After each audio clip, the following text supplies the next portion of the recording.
Играше со својот народ all-in со џокери во ракав на се или ништо, на полето на евроинтеграциите. И Европа и Македонија ги споредуваше со девојки, секоја со своји атрибути.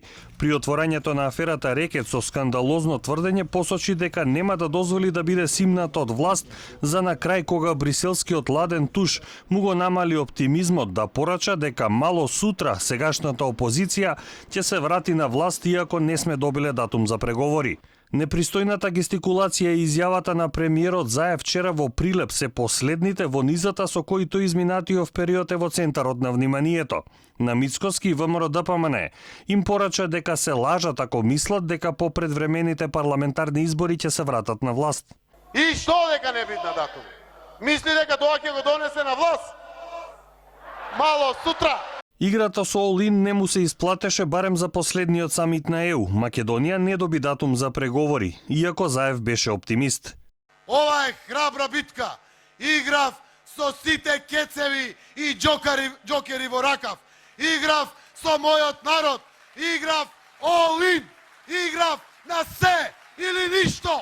Не му помогнаа комплиментите за Европа како сексипилна девојка, ниту ставот дека Македонија треба да се омажи во богато семејство.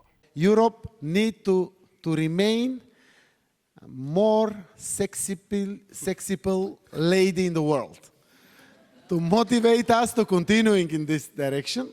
Yeah, well, to comparing to Mr. Trump, that'll work. I mean. Yes. Знам дека имате сини, јас имам сини керка. Тоа е кога треба, зборуваше претеничката. Да ја дадете, да ја мажите.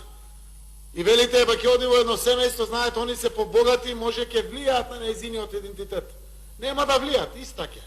Треба да ја пушта. Абе ќе додадат име друго уште едно на нејзиниот име. Иста ќе, мојата керка ќе биде иста да. Треба да ја пуштиме. Исто како што смета дека изборите нема да го вратат ВМРО ДПМН на власт, убеден беше дека и аферата Рекет нема да биде причина за владата да падне. Секако дека нема да дозволи. Неколку криминалци, еден суетен новинар и да ме извини ЛГБТ заедницата, еден педер, да симнат оваа влада од власт. Не. Оваа изјава на Заев предизвика и најжестоки реакции во јавноста, а потоа премиерот се дообјаснуваше и извинуваше, но очигледно продолжува со слична реторика.